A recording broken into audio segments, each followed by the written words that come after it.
Hello friends, welcome back to my channel Gyan Sankalp. तो friends, आज हम पॉलिटिकल साइंस के मोस्ट इम्पॉर्टेंट टॉपिक संप्रभुता से रिलेटेड एमसीक्यू करने वाले हैं।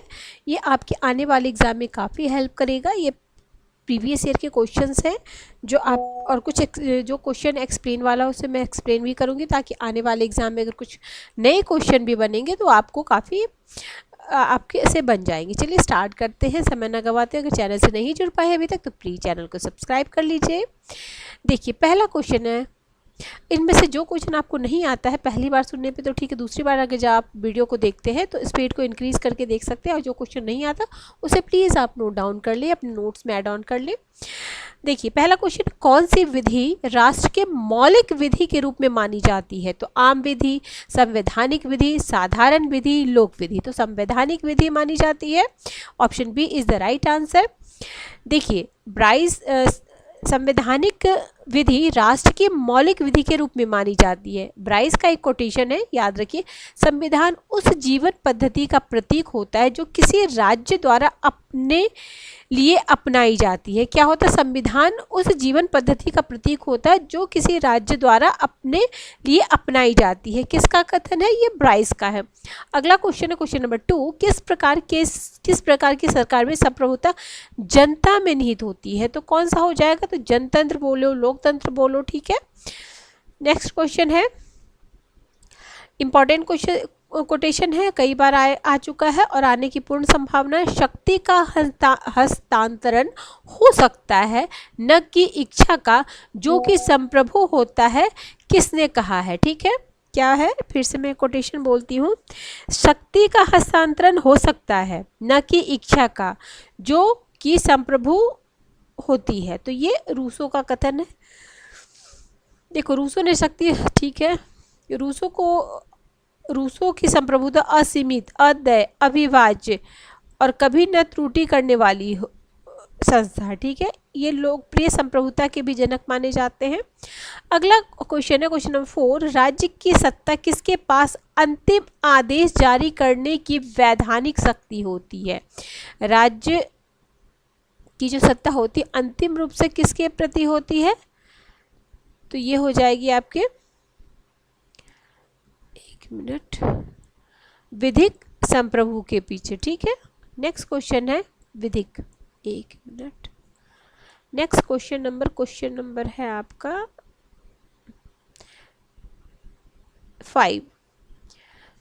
देखिए, क्या होता है, शासन व्यवस्था के अंतर्गत वास्तविक कार्य संचालन की दृष्टि से संप्रभुता के 2 प्रकार होते हैं। एक होता है विधि संप्रभुता डी यूरे, और एक होता है वास्तविक संप्रभुता डी फैक्टो। तो राज्य में अंतिम आदेश जारी करने की वैधानिक शक्ति विधिक संप्रभुता के में निहित होती है।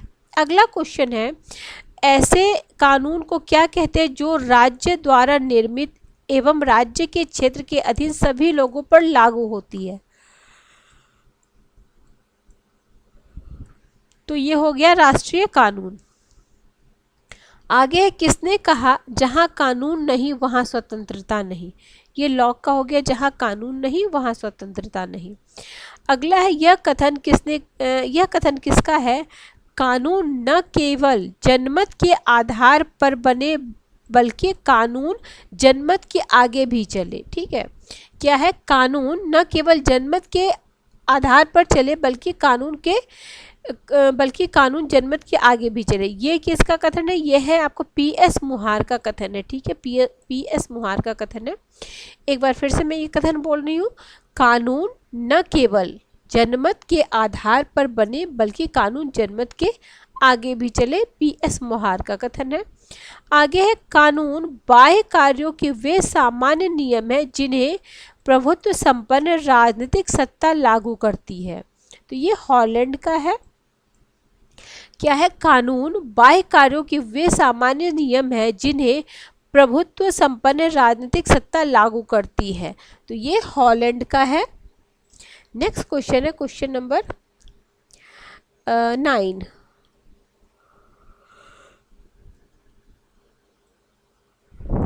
देखिए, हॉलैंड की एक बुक है एलिमेंट्स ऑफ जूरिप्रूडेंस के अंतर्गत कानून की परिभाषा के साथ कानून के मूल स्रोतों का भी उल्लेख किया है।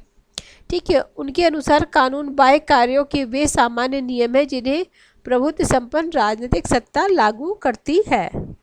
आगे है विधिक डी ज्यूरो सर्व सत्ता का मतलब।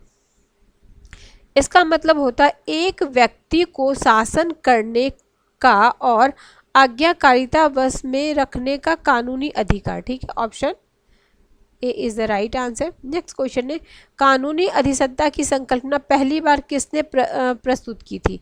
तो कानूनी अधिसत्ता हॉब्स ने। कानून संप्रभु का एक आदेश है, यह कथन किसका है? तो ये कथन ऑस्टिन का है। कानून संप्रभु का आदेश है, यह किसका कथन है? ये ऑस्टिन का कथन है। काफ़ी बार ये वाला तो आया हुआ, देखिए जीआईसी में 2 बार आ चुका है। नेक्स्ट है, और इनकी बुक देख लीजिए, जॉन ऑस्टिन का बुक है लेक्चर ऑन ज्यूरिप्रूडेंस। ठीक है। नेक्स्ट है आपका क्वेश्चन,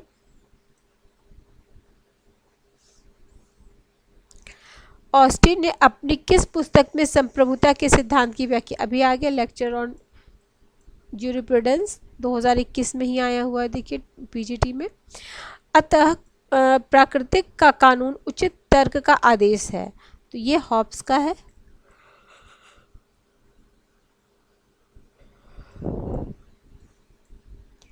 कानून सर्वाधिक स्वीकृत सिद्धांत है, तो यह आदेशात्मक सिद्धांत का सर्वाधिक स्वीकृत किसका है? आदेशात्मक का। आगे है वास्तविक कानून उसका आदेश है जिसके दूसरे को आदेश देने का अधिकार रहता है, तो ये भी हॉब्स का क्या होता है? वास्तविक कानून उसका आदेश है जिसे दूसरे को आदेश देने का अधिकार रहता है। नेक्स्ट है, निम्न में से कौन तत्व राज्य को अन्य समुदायों संगठनों में से अलग करता है? तो ये संप्रभुता। ठीक है, संप्रभुता अलग करता है। ये 4 हमारे राज्य के आवश्यक तत्व हैं, मूल तत्व हैं, जनसंख्या, भूभाग, सरकार और प्रभुसत्ता। ठीक है।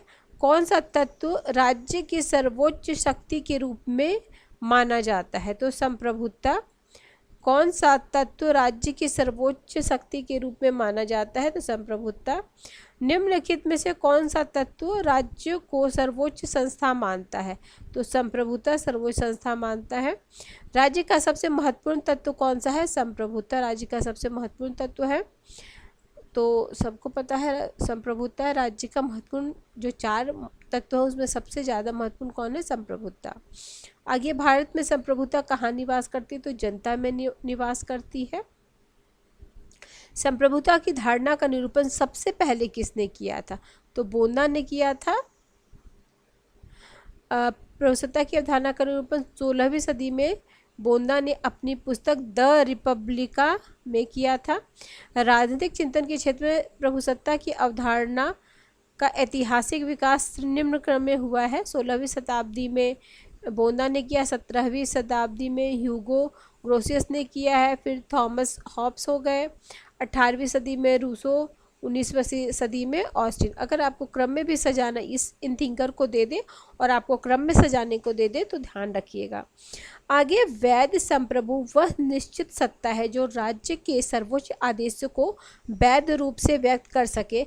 वह सत्ता जो दैवीय कानून, नैतिक सिद्धांतों तथा जनमत की उपेक्षा कर सके। यह परिभाषा किसकी है? तो ये गार्डनर की परिभाषा है। एक बार फिर ये 2021 टीजीटी में आया हुआ है। क्या है? वैध संप्रभुता वह निश्चित सत्ता है जो राज्य के सर्वोच्च आदेशों को वैध रूप में व्यक्त कर सके। वह सत्ता जो दैवीय कानून, नैतिक सिद्धांतों तथा जनमत की उपेक्षा कर सके। तो ये गार्डनर का हो गया। नेक्स्ट है, ये देखिए ओपेनहाइमर के अनुसार संप्रभुता सर्वोच्च अधिकार जो हर मौलिक प्राधिकार से स्वतंत्र या उसके ऊपर है।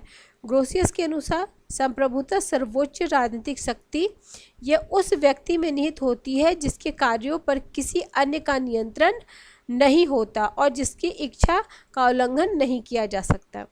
आगे कोटेशन फिर है, राजनीतिक संप्रभुता राज्य के उन प्रभावों का समूह है जो कानून के पीछे रहती है। कानून के पीछे राजनीतिक संप्रभुता राज्य के उन प्रभावों का समूह है जो कानून के पीछे रहती है। तो गिलक्राइस्ट का कथन है, वैधानिक संप्रभुता के पीछे एक राजनीतिक संप्रभुता की खोज की कोशिश संप्रभुता की समूची धारणा को खत्म कर देती है और संप्रभुता को प्रभावों की सूची मात्र बना देती है। यह किसका कथन है? तो यह गैटल का कथन है। ठीक है, गैटल का कथन है। नेक्स्ट क्वेश्चन है, नेक्स्ट आपका, संप्रभुता की अवधारणा निम्नलिखित में से मुख्यतः क्या है? तो ये एक वैधानिक अवधारणा है। ठीक है, राजनीतिक नहीं कहेंगे, वैधानिक कहेंगे। इसमें से कुछ देखना है आपको, ये वाला देखिए, ऑस्टिन का टाइम देख लीजिए ने पुस्तक, जिसने 1832 में प्रकाशित हुई, द प्रोविडेंस ऑफ जूरिसडेंस डिटरमाइंड्स। ठीक है, याद रखिए इसको भी। स्वयं पर, स्वयं के शरीर और मस्तिष्क पर संप्रभु, तो ये जॉन स्टुअर्ट मिल का है। ये भी कई बार आ चुका है एग्जाम में। मिल एक खोखली स्वतंत्रता अमूर्त व्यक्ति का संदेशवाहक रह जाता है, ये बार्कर का कथन है। ये भी कई बार एग्जाम में आया है। और स्वयं पर, स्वयं के, ठीक है, ये तो ठीक। नेक्स्ट क्वेश्चन है, बाह्य संप्रभुता ह्यूगो ग्रोसियस। ठीक है, बाह्य संप्रभुता ह्यूगो ग्रोसियस, बाह्य संप्रभुता ह्यूगो ग्रोसियस। ठीक है, अगला है, बाह्य संप्रभुता के सिद्धांत को विकसित किया, तो ह्यूगो ग्रोसियस या ग्रोसियस। ठीक है, संप्रभुता की आधुनिक अवधारणा का प्रतिपादन किसने किया है? तो ये बोंदा।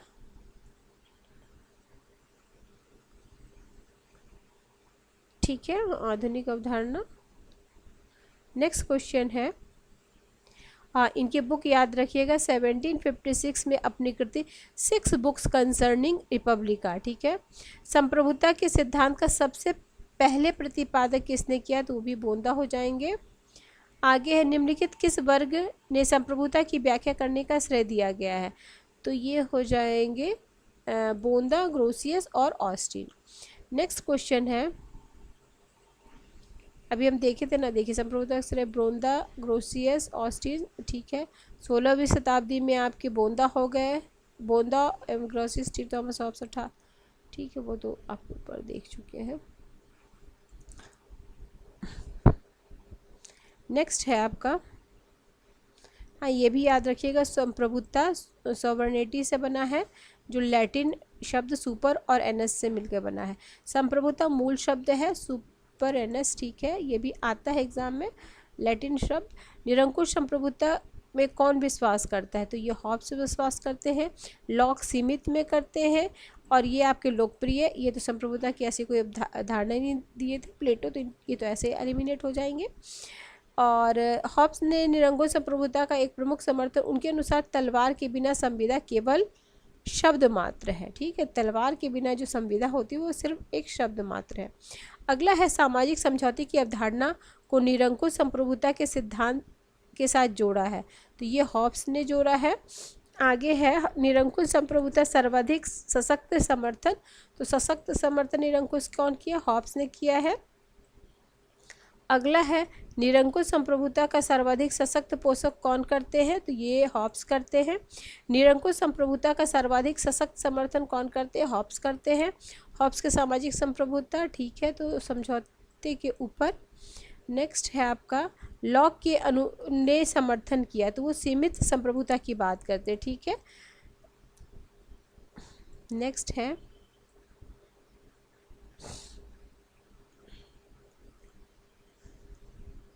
सीमित संप्रभुता के जनक कौन है? तो लॉक हो जाएंगे। किसने सर्वसत्ता, यह राज्य की पूर्णता है, तो ये रोमनों ने कहा था। किसने सर्वसत्ता राज्य की पूर्णता? रोमनों ने किया था। ये पीजीटी में आया हुआ प्रश्न है, मतलब DSSS भी TGT। नेक्स्ट है, रूसो की सामान्य इच्छा के संबंध में कौन सा कथन सही नहीं है? तो ये हो जाएगा, ये सबकी इच्छा है, नहीं होगा। ठीक है, निम्नलिखित में से कौन जनरल विल की विशेषता है? तो देखिए, जनरल विल में क्या, ये आंतरिक इच्छाओं की अभिव्यक्ति है, यह हर व्यक्ति की सबसे अच्छी इच्छा है, यह अस्थाई है, व्यक्तिगत नहीं है, किसी एक की इच्छा नहीं है। मार्सिलियो, पादुओ और रूसो ने किस प्रकार की संप्रभुता का प्रतिपादन किया है? तो लोकप्रिय संप्रभुता का प्रतिपादन किया है। आगे है,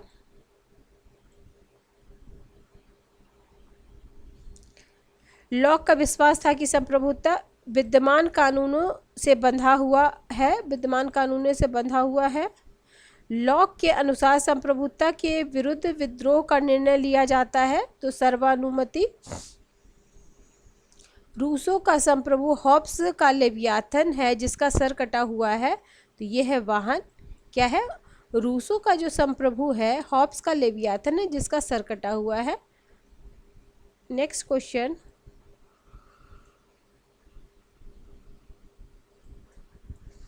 लोक संप्रभुता के दर्शन को सर्वप्रथम किसने प्रतिपादित किया है? तो रूसो ने किया है।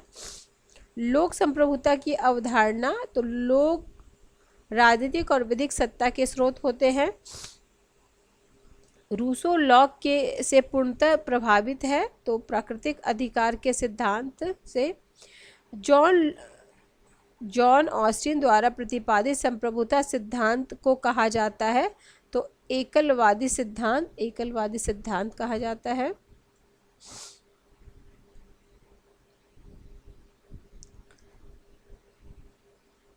ठीक है, आगे है संप्रभुता के अद्वैतवादी सिद्धांत, तो ये भी ऑस्टिन हो जाएंगे।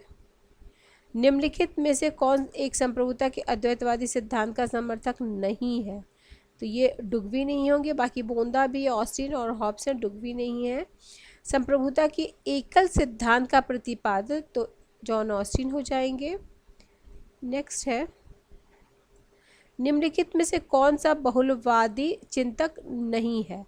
तो ये बोंदा नहीं है, बाकी देखिए कोल, लिंडसे और बेब्स हैं, बोंदा नहीं है। निम्नलिखित में से कौन संप्रभुता के बहुलवादी सिद्धांत का समर्थक नहीं है? तो ये भी क्या है? बोंदा नहीं है, बाकी ये सब हैं। आगे है असर्सन रीजन का क्वेश्चन, एकलवादियों के अनुसार संप्रभुता सर्वोच्च, निरपेक्ष और असीमित है। प्रत्येक संपूर्ण अथवा स्वतंत्र राज्य में एक अंतिम सत्ता जिसके विरुद्ध अपील नहीं हो सकती।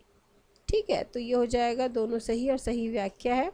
निम्नलिखित में से किसने संप्रभुता के एकलवादी सिद्धांत का प्रतिपादन किया है? तो जॉन ऑस्टिन ने किया है। नेक्स्ट है, एक मिनट, एकलवादी संप्रभुता सिद्धांत के प्रतिपादक कौन है? तो ऑस्टिन है। प्रभुसत्ता के एकत्व सिद्धांत का प्रतिपादन निम्नलिखित में से किसने किया है? तो ऑस्टिन ने किया है। निम्नलिखित में से कौन ऑस्टिन की संप्रभुता का कटुतम आलोचक है? तो सर हेनरी मैन है। अर्ली हिस्ट्री ऑफ इंस्टीट्यूशन उनका है, हेनरी मैन की पुस्तक है अर्ली हिस्ट्री ऑफ इंस्टीट्यूशंस। ठीक है, इनमें से किसने विधि के शासन के सिद्धांत का प्रतिपादन किया है? तो डाइसी ने किया विधि के शासन का सिद्धांत, डाइसी। किस राजनीतिक विचारक ने राजनीतिक संप्रभुता की अवधारणा सर्वप्रथम प्रस्तुत की है? तो डाइसी ने किया है। किसने राजनीतिक विचार के राजनीतिक संप्रभुता की अवधारणा का समर्थन किया? तो डाइसी ने। नेक्स्ट है, कानून तथा राजनीतिक संप्रभुता के मध्य भेद किया गया है, तो ये एवी डाइसी। विधिक संप्रभुता और राजनीतिक संप्रभुता में अंतर बतलाया है, तो ये है एवी डाइसी। नेक्स्ट है, वैधानिक संप्रभुता तथा राजनीतिक संप्रभुता में विभेद किया है, तो एवी डाइसी। कानूनी तथा राजनीतिक संप्रभुता के मध्य भेद, तो एवी डाइसी। नेक्स्ट है, किसने विधिक और राजनीतिक, ठीक है, तो डाइसी किए हैं विधिक। निम्नलिखित में कौन संप्रभुता की बहुलवादी अवधारणा से नहीं जुड़े हैं? बहुलवादी से कौन नहीं जुड़े हैं? तो हीगल नहीं जुड़े हैं, बाकी मेटलेन है, क्रैब है और दुर्खिम है। हीगल द्वारा राज्य को पृथ्वी पर ईश्वर का अवतरण कहकर न केवल भौतिक रूप से बल्कि आध्यात्मिक रूप से भी राज्य को महान बना देता है। हीगल एकलवाद को स्वीकार कर राज्य को सर्वशक्तिमान मानता है। ठीक है, आगे कानूनी संप्रभुता का सिद्धांत किसने दिया है? तो ऑस्टिन ने दिया है। संप्रभुता के कानूनी सिद्धांत का श्रेय ये भी देखिए 21 में पूछा गया था।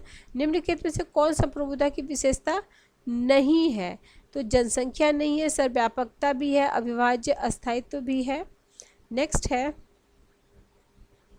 एक मिनट, देखिए इंपॉर्टेंट है, क्या पूर्णता होती है, सार्वभौमिकता होती है, अद्वैता होती है, अस्थायित्व होती है और अविभाज्य। ठीक है, आगे है, निम्न में से संप्रभुता की कौन सी विशेषता त्रुटिपूर्ण सूचीबद्ध है? तो यह विभाज्यता। ठीक है, विभाज्यता। आगे, निम्नलिखित में से कौन सा एक लक्षण संप्रभुता का नहीं है? तो विभाज्यता नहीं है। आगे, इनमें से कौन संप्रभुता की विशेषता नहीं है? तो अस्थायी नहीं है। निम्नलिखित में से कौन सा संप्रभुता की एक विशेषता नहीं है? तो विभाज्यता नहीं है। आगे, निम्नलिखित में से कौन प्रभुसत्ता के कानूनी सिद्धांत का लक्षण नहीं है? तो विभाज्यता नहीं है। नेक्स्ट है, निम्नलिखित में से कौन संप्रभुता की विशेषता, देखिए अस्थायित्व और सार्वभौमिकता, तो दोनों हो जाएगा। ये आपका यूपीजीआईसी 2018 में पूछा गया है। निम्नलिखित में से यह किसका वक्तव्य है कि संप्रभुता नागरिकों और प्रजाजनों के ऊपर विधि द्वारा अमर्यादित राज्य की सर्वोच्च शक्ति? तो ये बोलता क्या है? संप्रभुता नागरिकों और प्रजाजनों के ऊपर अमर्यादित राज्य की सर्वोच्च शक्ति है।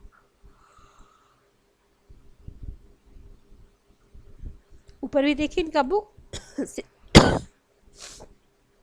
आगे, कौन सिद्धांत एकलवाद संप्रभुता का विरोधी है? तो ये बहुलवादी। आगे है, देखिए ये इम्पोर्टेंट है, प्रमुख बहुलवादी विचारक कौन है? लियो डिग्बी हैं, ह्यूगो क्रेव, हेराल्ड लास्की, वार्कर हो जाएंगे, लिंडसे, मैकाइबर हो जाएंगे, रॉबर्ट एम मैकाइबर। आगे है, किस सिद्धांत को संप्रभुता के एकत्व सिद्धांत के विरोध के रूप में माना गया है? तो ये बहुलवादी विश्वास करते हैं तो नाम मात्र की संप्रभुता में बहुलवादी पक्ष में है, तो राज्य की शक्ति को कम करने के।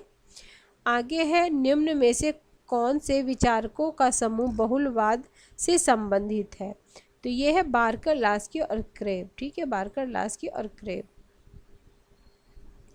अनेकवादी इनमें विश्वास करते हैं तो सांकेतिक अधिसत्ता में। अनेकवादी किसमें? सांकेतिक अधिसत्ता में। बहुलवादी महत्व देते हैं तो समूहों और संगठनों को महत्व देते हैं। आगे है, निम्नलिखित में कौन एक बहुलवादी विचारक नहीं है? तो जॉन ऑस्टिन नहीं है, बहुलवादी एकवादी है। आगे है, ऑस्टिन के प्रभुसत्ता सिद्धांत का सर्वाधिक महत्वपूर्ण निर्धारक तत्व कौन सा है? तो यह निरंकुश। आगे, निम्नलिखित में से कौन एक बहुलवादी है? तो ये हो जाएंगे आपके रॉबर्ट डहल हो जाएंगे। आगे है, रॉबर्ट डहल ने अपनी book a preface to democratic theory. आगे है, निम्नलिखित में से कौन संप्रभुता के बहुलवादी सिद्धांत का प्रथम समर्थक है? तो ये ऑटवेन गियर्क हो जाएंगे। अगला है, शक्ति भ्रष्ट कर देती है और पूर्ण शक्ति पूर्ण रूप से भ्रष्ट कर देती है, तो ये एक्टन का है। बहुलवादी ऑस्टिन के संप्रभुता सिद्धांत का ये क्या करेंगे? विरोध करेंगे। आगे है, संप्रभुता की अवधारणा मुक्तक कैसी अवधारणा है? तो ये ऊपर भी देख चुके, विधिक अवधारणा है। आगे है,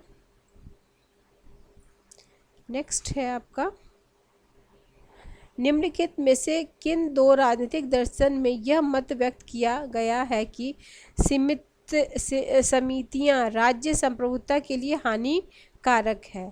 तो ये हो जाएगा आपका हॉब्स और रूसो। आगे, यदि संप्रभुता परम संप्रभु तो तात्कालिक संप्रभुता आरोपित है, ये हो जाएगी विधि निर्माता निकाय में। आगे है, परंपरागत संप्रभुता के विचार का बहुलवादी विरोध करते हैं क्योंकि दूसरे संगठन उतने ही महत्वपूर्ण है जितने कि राज्य। दूसरे संगठन उतने ही महत्वपूर्ण है जितने कि राज्य। निम्नलिखित में से कौन संप्रभुता के वैधानिक सिद्धांत का आलोचक नहीं है? तो गार्डनर नहीं है, ठीक है। हाँ, ये वैधानिक संप्रभुता के, ठीक है। नेक्स्ट क्वेश्चन, लोकप्रिय संप्रभुता किसमें निहित होती है? तो ये लोकप्रिय है तो जनता में निहित होगी। किस तरह की संप्रभुता जनता को सर्वोच्च मानती है? तो आपका जन संप्रभु हो गया। लोकप्रिय संप्रभुता की अवधारणा तो लोक और राजनीतिक विधि के स्रोत होते हैं। आगे, सार्वजनिक संप्रभुता किसमें निवास करती है? तो सार्वजनिक संप्रभुता जनता में निवास करती है। सार्वजनिक संप्रभुता जनता में निवास करती है। अगला प्रश्न है आपका, किस राजनीतिक वैज्ञानिक ने व्यवहारवादी उपागम के राजनीतिक विज्ञान के अध्ययन में जिम्मेदारी निभाई है? तो डेविड स्टर्न ने, ठीक है, डेविड स्टर्न ने। और देखिए ये इम्पॉर्टेंट है, क्या इम्पॉर्टेंट है? व्यवहारवाद के मूल सिद्धांत, नियमितताएं, सत्यापन तकनीक, परिमाणीकरण, मूल्य क्रमबद्धीकरण, शुद्ध विज्ञान, समायोजन। आगे, संप्रभुता का विशेषता है तो राज्य है, ठीक है। निम्नलिखित में से कौन लौकिक संप्रभुता का समर्थक नहीं है? तो जॉन ऑस्टिन है, ठीक है। रूसो, लॉर्ड ब्राइस, गिलक्राइस्ट लौकिक संप्रभुता या लॉक संप्रभुता के समर्थक है, जबकि ऑस्टिन वैधानिक संप्रभुता के समर्थक है। अगला प्रश्न है आपका, जितनी संप्रभुताएं होती है उतने ही राज्य होते हैं। तो ये गैटिल का है, जितनी संप्रभुताएं होती है उतने ही राज्य होते हैं, गैटिल का। क्योंकि समाज संघीय इसलिए सत्ता भी संघीय होनी चाहिए। तो ये भी आपका लास्की का है, बहुलवादी विचारक है। यह किसका विचार है कि चूंकि समाज का स्वरूप संघात्मक है इसलिए सत्ता का स्वरूप भी संघात्मक होगा। तो ये भी आपके लास्की का ही कथन है। यदि अधिसत्ता संपूर्ण नहीं है तो कोई राज्य अस्तित्व में नहीं रहेगा, ऐसा किसने कहा? इसमें से कोई नहीं। देखिए यह कथन, इसका संबंध गैटल से है, जबकि अवधारणा के रूप में इसका संबंध हॉब्स और ऑस्टिन से है। चूँकि कथन में पूछा गया था, इसका कोई भी विकल्प उत्तर चयनित संभव नहीं है, ठीक है। तो चलिए नेक्स्ट है, निम्नलिखित कथन किस विद्वान से संबंधित है? तो ये है आपका, जिस तरह से बिना आत्मविनाश के व्यक्ति अपने जीवन और व्यक्तित्व को दूसरे को नहीं दे सकता, एक पेड़ अपने अंकुरित होने के अधिकार को दूसरों को नहीं दे सकता, उसी प्रकार आत्मविनाश के संप्रभुता दूसरे को नहीं दिया जा सकता। तो ये लीवर का कथन है। आगे, निम्नलिखित कौन एक संप्रभुता की विशेषता नहीं है? तो अंतर्भावता। सॉवरेनिटी शब्द लैटिन शब्द के किस शब्द से बना हुआ है? तो सुपरेनस से बना हुआ है। नेक्स्ट है आपका, प्रभुसत्ता नागरिकों और शासितों के ऊपर ऐसी शक्ति है जिस पर कानून का कोई बंधन नहीं होता है। तो यह है बोंदा का कथन है। आगे है आपका, संप्रभुता नागरिकों तथा प्रजाजनों पर राज्य की वह सर्वोच्च शक्ति है जिस पर विधि का कोई नियंत्रण नहीं रहता। संप्रभुता की यह परिभाषा दिए हैं बोंदा ने। संप्रभुता नागरिकों और प्रजागणों पर राज्य की वह सर्वोच्च शक्ति है जिस पर विधि का कोई नियंत्रण नहीं होता है। नेक्स्ट क्वेश्चन है आपका, संप्रभुता नागरिकों तथा प्रजाजनों के ऊपर सर्वोच्च शक्ति है जिस पर कानून का कोई नियंत्रण न हो। तो ये जॉन ऑस्टिन का है। नागरिकों प्रजाजनों पर विधि से अमर्यादित सर्वोच्च शक्ति संप्रभुता की यह परिभाषा किसने दी है? तो बोंदा ने दिया है। आगे है, संप्रभुता के विधिवादी सिद्धांत का प्रमुख प्रवर्तक निम्न में से कौन है? तो ये है ऑस्टिन है। देखिए, बोंदा, ग्रोसियस, हॉब्स, रूसो, ऑस्टिन के अनुसार राज्य एकमात्र ऐसी संस्था है जो समाज के लिए कानून बनाती है, अतः कानून की दृष्टि से राज्य की सत्ता अन्य सर्वोच्च और असीमित। इस सिद्धांत को प्रभुसत्ता का एकलवादी सिद्धांत कहते हैं। इसकी सर्वोत्तम अभिव्यक्ति ऑस्टिन के चिंतन में होती है। हॉब्स के अनुसार संप्रभु मध्य विभेदीकरण का स्रोत है। तो ये हो जाएगा इसका उपयुक्त सारा हो जाएगा, न्याय अन्यायी और क्या क्या है, अच्छाई बुराई, नैतिक और अनैतिक। नेक्स्ट है आपका, एक मिनट, तो हॉब्स को इतना सर्वोच्च निरंकुश बना दिया कि वह सभी बातों का निर्णय करने का अंतिम प्राधिकार रखता है। अच्छाई बुराई, न्याय अन्याय, नैतिक अनैतिक, अत्यंत ठीक है। आगे है, राजनीतिक विज्ञान की सबसे बड़ी सेवा यह होगी कि प्रभुता को अवधारणा को समाप्ति कर दिया जाए। तो ये भी लास्की का कथन है, ठीक है। निम्नलिखित में से कौन नागरिक संप्रभुता सिद्धांत से संबंध है? तो ये है टोनी है, R.H. टोनी इनकी, ठीक है। अगला, निम्नलिखित में से किसका विचार है कि सार्वजनिक सेवा न कि संप्रभुता राज्य की अनिवार्य विशेषता है? तो डिग्वी का है, लियो डिग्वी है, क्या बोलते हैं, सार्वजनिक सेवा न कि संप्रभुता राज्य की अनिवार्य विशेषता है। अगला है, नेक्स्ट क्वेश्चन है आपका, संप्रभुता सही हाथों में विद्यमान होती है तो स्वतंत्रता बढ़ जाती है। यह कथन किसका? अगर सही हाथों में रहेगी तो स्वतंत्रता बढ़ जाएगी। तो आइजिया बर्लिन का है। आगे है, मध्य युग में संप्रभुता की अवधारणा विकसित नहीं हो सकती। कारण बोला जा रहा, मध्य युग में सामाजिक व्यवस्था विकेंद्रीकृत और ईसाईपन से ओतप्रोत है। तो इसका है, दोनों सही है और सही व्याख्या है। अगला है, किसने परिभाषित किया कि संप्रभुता ऐसी सर्वोच्च सत्ता है जो अन्य किसी सांसारिक सत्ता से स्वतंत्र है? तो ओपेनहाइमर का है, ओपेनहाइमर का है। नेक्स्ट है आपका, एक मिनट, संप्रभुता एक संपूर्ण वस्तु, इसे विभाजित करने का अर्थ इसे नष्ट करना है। यह राज्य में सर्वोच्च शक्ति है, अतः अर्ध वर्ग और अर्ध त्रिभुज की बात कर सकती है, उतनी ही मतलब उतनी अर्ध संप्रभुता की। देखो एक मिनट में फिर से इस कोटेशन को बोलती है, ये कैलहाउन का है, देख ले। संप्रभुता एक संपूर्ण वस्तु है जिसे विभाजित करने का अर्थ है इसे नष्ट करना, मतलब हम इसको विभाजित नहीं कर सकते हैं। राज्य में सर्वोच्च शक्ति है, हम जितना अर्ध वर्ग अर्ध त्रिभुज की बात कर सकते हैं उतनी अर्ध संप्रभुता की। तो ये हो जाएगा, ठीक है। याद रखिएगा, कोटेशन याद रहना मुश्किल नहीं है। किसने कहा है कि संप्रभुता राज्य के दिन अब लद चुके हैं? तो ये है आपका लिंडसे का, A.D. लिंडसे का है। निम्नलिखित में से कौन शक्ति की विशेषता नहीं है? तो ये शक्ति एक पक्षीय होती है, तो यही नहीं है। शक्ति संबंधात्मक होती है, द्विपक्षीय होती है, स्थिरजन्य होती है, तो ये शक्ति एक पक्षीय नहीं हो सकती है। ठीक है फ्रेंड्स, आज हमने मोस्ट इम्पॉर्टेंट क्वेश्चन किया है संप्रभुता का। नेक्स्ट क्लास में हम न्याय से संबंधित इंपॉर्टेंट क्वेश्चंस करेंगे जो आने वाले एग्जाम में आपको काफ़ी हेल्प करेगा फ्रेंड्स। चलिए, किसी भी वजह से चैनल हेल्प कर रहा है तो ज़रूर चैनल को सब्सक्राइब कर लीजिए। मिलते हैं हम नेक्स्ट वीडियो में। Till then bye bye, keep watching and keep sharing.